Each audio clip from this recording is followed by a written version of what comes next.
जी नमस्कार, मेरा नाम सनी श्रीवास्तव। स्वागत आपका टीचर्स अड्डा 24/7 के यूट्यूब चैनल पे।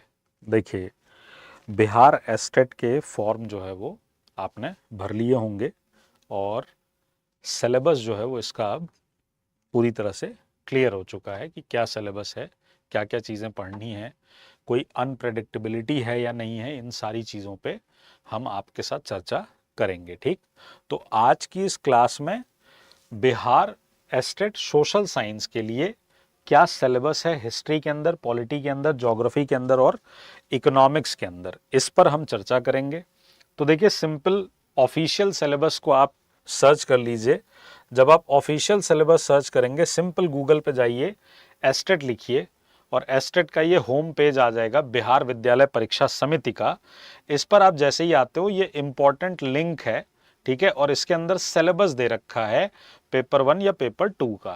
तो जो लोग उच्चतर माध्यमिक के लिए प्रिपरेशन कर रहे हैं, उनका ये सोशल स्टडीज पे जब आप क्लिक करोगे तो सोशल स्टडीज का आपका ये चैप्टर क्या हो जाएगा, ओपन हो जाएगा।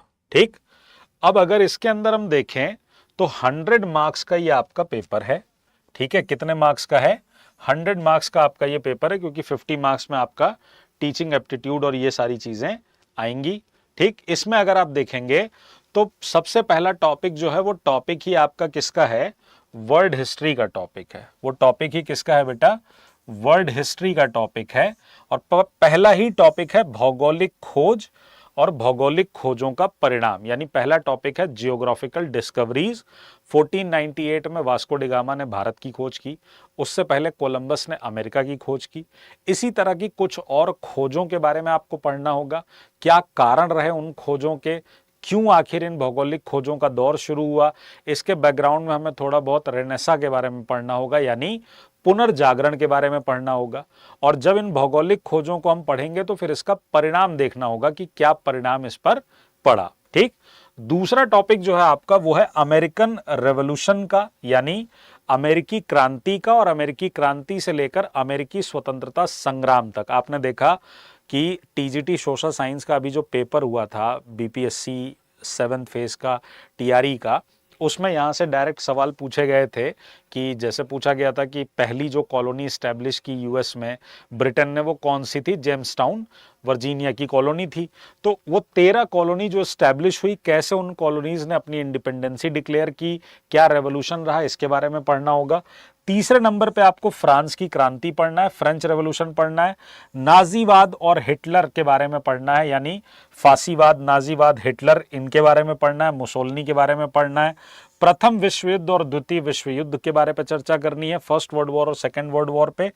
उसके बाद जो ये टॉपिक है आपके, यानी आदिवासी समाज और उपनिवेशवाद, यानी पूरी के पूरे कॉलोनियल पीरियड के दौरान हमारी ट्राइबल सोसाइटी ने किस तरीके से स्ट्रगल किया, क्या चीजें हुई, किस तरह का रिवोल्ट होता है, जिसके अंदर आप देखे होंगे कि आपने बिरसा मुंडा पर सवाल देखे होंगे, चुआर विद्रोह, तिलका माझी का विद्रोह, बसरा, ये सारे विद्रोह आपको पढ़ने। इसमें कृषि और खेतिहर समाज, जिसके अंदर आप जो अर्थव्यवस्था में जो चेंजेस आए ड्यूरिंग द कॉलोनियल पीरियड, उसमें आपको ये सारी चीजें पढ़नी है कि किस तरीके का एग्रीकल्चरल और जो हमारा खेतिहर समाज था वो कैसी सोसाइटी थी। यूएन के बारे में पढ़ना है और लीग ऑफ नेशंस के बारे में, राष्ट्र संघ का प्रयास, राष्ट्र संघ की विफलता, और फिर फाइनली आपको यूएनओ के बारे में पढ़ना है। फिर आपको यूरोप में राष्ट्रवाद के बारे में पढ़ना है, जिसके अंदर कैसे नेशनलिज्म का आइडिया स्प्रेड होता है यूरोप में, किस तरीके से राष्ट्रवाद फैला, जर्मनी और इटली का एकीकरण कैसे हुआ, ये सारी चीजें हम पढ़ेंगे। यूरोप के अंदर नेशनलिज्म के बारे में पढ़ेंगे, जिसमें हम मेजनी, गैरिबाल्डी, इन लोगों की बात करेंगे। उसके बाद आपका अगला जो टॉपिक है वो टॉपिक है समाजवाद का, सोशलिज्म का टॉपिक है। अब ये टॉपिक बिखरे हुए हैं, पर जब मैं आपको पढ़ाऊंगा एप्लीकेशन पे तो मैं आपको एक क्रोनोलॉजिकल ऑर्डर में समझाऊंगा कि कैसे वर्ल्ड हिस्ट्री को पढ़ा जाता है, किस तरीके के सवाल आते हैं, उन सारे मुद्दों पे चर्चा करेंगे। ठीक, one of the toughest topic, जो कि मुझे भी बड़ा टफ लगता है, इंडो चाइना में नेशनलिज्म ठीक, इंडो चाइना जो बेल्ट थी यानी वियतनाम वाला जो पूरा हिस्सा है, इसमें पूरी कहानी है प्राचीन काल से लेकर, और वियतनाम वॉर अमेरिका तक की पूरी स्टोरी है इस इंडो चाइना नेशनलिज्म में। बड़ा मजा आता है इस टॉपिक में, ठीक है। और फिर उसके बाद भारत का राष्ट्रवाद यानी नेशनलिज्म इन इंडिया, कि भारत में कैसे राष्ट्रवाद आया। तो यहां पर आपको ये पूरा जो टॉपिक है भारत के राष्ट्रवाद का, ये सीधा सीधा रिलेटेड है किससे, ये सीधा सीधा रिलेटेड है इंडियन नेशनल मूवमेंट से। ठीक, इंडियन नेशनल मूवमेंट से रिलेटेड है, ठीक है। अब उसके बाद अगर मैं आ जाऊं तो है अर्थव्यवस्था और आजीविका, औद्योगिकरण। ब्रिटेन और भारत में औद्योगिकरण, औद्योगिक उत्पादन यानी इंडस्ट्रियल रेवोल्यूशन के बारे में आपको जानना है। ब्रिटेन की कंडीशन जाननी है, ब्रिटेन में कैसे शहरों का विकास हुआ, लंदन की बसावट क्या रही, ठीक है, सबअर्ब्स क्या होते हैं, इन सब चीजों पे पढ़ेंगे। भारत में मुंबई का डेवलपमेंट देखेंगे, पटना के बारे में पढ़ेंगे। ये सब आपको बहुत अलग पढ़ना होता है किसी भी दूसरे एग्जाम से। उसी तरह से शहरीकरण और शहरी जीवन के बारे में पढ़ना है। ग्लोबलाइजेशन और उस समय का जो ट्रेड है, आईएमएफ और आपके आईएमएफ और वर्ल्ड बैंक की एस्टैब्लिशमेंट, ट्विन जिनको बोलते हैं ब्रेटन वुड्स ट्विन। प्रेस के बारे में बात करनी है, प्रेस संस्कृति और राष्ट्रवाद पर चर्चा करनी है, ठीक है। यहां से फिर आपका शुरू हो जाता है ज्योग्राफी। ठीक, ज्योग्राफी में आपका यहां से शुरू हो जाता है ज्योग्राफी, जिसमें आपको इंडिया की लोकेशन, विश्व मानचित्र पर भारत की स्थिति, पूरा आपका जो ड्रेनेज सिस्टम है, अपवाह स्वरूप है, उस पर बात करनी है। इंडियन क्लाइमेट पे बात करनी है आपको। ठीक, प्राकृतिक वनस्पति और वन्य प्राणी पढ़ना है, वेजिटेशन पढ़ना है, पॉपुलेशन पढ़ना है, भारत के पड़ोसी देशों के बारे में पढ़ना है, मानचित्र की थोड़ी स्टडी करनी है आपको, और क्षेत्रीय अध्ययन यानी जो बिहार के कंटेक्स्ट में बेसिकली पढ़ना है कि किस तरीके से वहां पर चीजें चल रही हैं। ठीक, रिसोर्सेज पढ़ने, रिसोर्सेज का टॉपिक है, उसमें agricultural resources, water resources, mineral resources, ये सारी बातें हैं उसके अंदर। निर्माण उद्योग के बारे में पढ़ना है, शक्ति संसाधन के बारे में पढ़ना है, ठीक है। और फिर यहां से आपका शुरू हो जाता है पॉलिटी। पॉलिटी में सबसे पहला टॉपिक है आपका समकालीन विश्व में लोकतंत्र। अब देखिए, पॉलिटी जो है ना वो थोड़ी सी ट्रिकी है। नॉर्मली हम लोग पॉलिटी में क्या करते हैं कि हम आर्टिकल्स पढ़ रहे होते हैं और कैसे संसद काम करती है, पार्लियामेंट में कौन कौन सी बॉडी होती है, इन पर बात कर रहे होते हैं। पर यहाँ पर पॉलिटी को पढ़ते समय थोड़ा सा वर्ल्ड पॉलिटी के कंटेक्स्ट में भी बात करनी होती है, जैसे हम केवीएस में या एनवीएस में या DSSB में पढ़ते हैं या EMRS में पढ़ रहे हैं, वैसी ही पॉलिटी आपको यहाँ पढ़नी है। समकालीन विश्व में लोकतंत्र, लोकतंत्र का व्यापक अर्थ, संविधान निर्माण, भारतीय संविधान की विशेषताएं, लोकतंत्र में चुनावी राजनीति, भारत में चुनावी प्रणाली, निर्वाचन क्षेत्र, आरक्षित अनारक्षित, मतदाता सूची, चुनाव अभियान, मतदान और मतगणना, संसदीय लोकतंत्र की संस्थाएं जिसके अंदर आपको विधायिका, कार्यपालिका, न्यायपालिका यानी संसद के बारे में पढ़ना है, आपको प्रधानमंत्री, मंत्रिपरिषद, राष्ट्रपति इनके बारे में पढ़ना है, आपको जुडिशरी के बारे में पढ़ना है, शक्तियों के विभाजन को समझना है, ठीक है। और संघवाद की पूरी पूरी समझ आपको इस पर क्या करनी होगी, डेवलप करनी होगी। फिर आपका है लोकतांत्रिक अधिकार, जिसमें मौलिक अधिकार और ये सारी बातें पढ़नी है। पावर शेयरिंग, आपने देखा होगा TGT में भी पावर शेयरिंग पे क्वेश्चन भी आया था।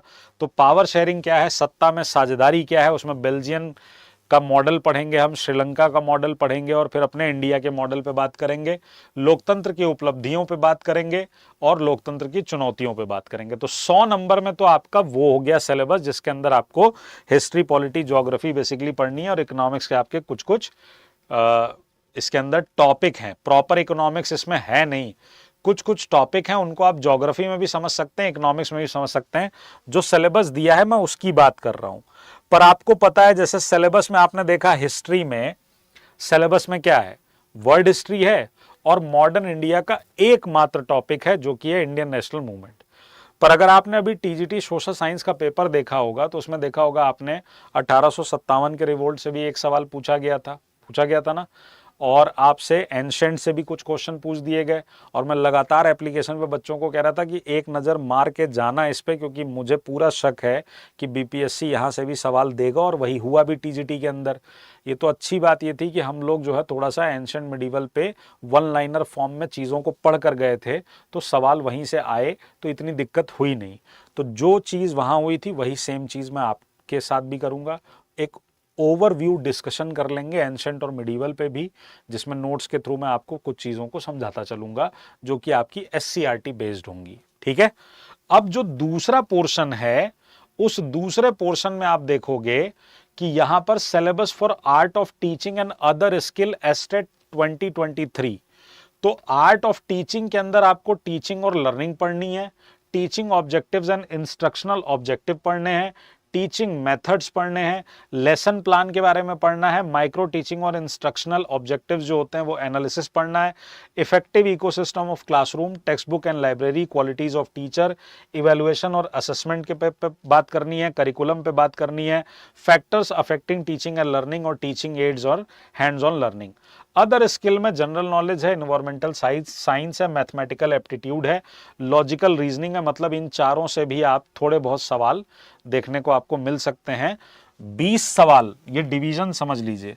30 मार्क्स का आपका क्या आएगा, अगर मोटे मोटे तौर पे कहा जाए, CDP, टीचिंग मेथड और टीचिंग एप्टीट्यूड, ये आएगा।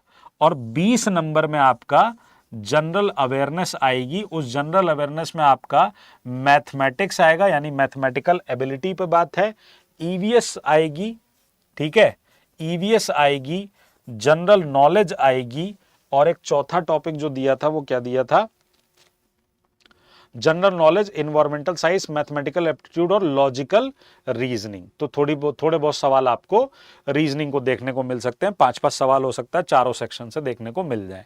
तो ये कंप्लीट सिलेबस था सोशल साइंस का, और बैचेस इसके जो है वो जल्दी स्टार्ट होने जा रहे हैं एप्लीकेशन के ऊपर। तो जुड़िए बैचेस के अंदर और आराम से अच्छे से आके तैयारी कीजिए। क्वालिफाइंग मार्क्स 50% रखा गया है इसमें, मैंने पहले भी इस पे बात की थी आपसे। क्वालिफाई करके आगे जो वैकेंसीज आने वाली हैं, बहुत गोल्डन अपॉर्चुनिटी है, इसलिए बिहार एस्टेट को आपको क्लियर करना बहुत ज़रूरी है। पहली जो हो रहा है, अब ये जो होगा जब भी, उसके बहुत जल्दी आपको अगली और वैकेंसी 1,70,000 के आसपास वैकेंसीज देखने को मिलेंगी। प्लस जो अभी पेपर हुआ है BPSC TRE का, उसमें भी बहुत सारी सीटें आपको खाली देखने को मिलने वाली हैं। तो बहुत बड़ी अपॉर्चुनिटी है, अच्छे से पढ़ाई करिएगा और बने रहिएगा टीचर्स अड्डा के साथ। जय हिंद, जय भारत, नमस्कार।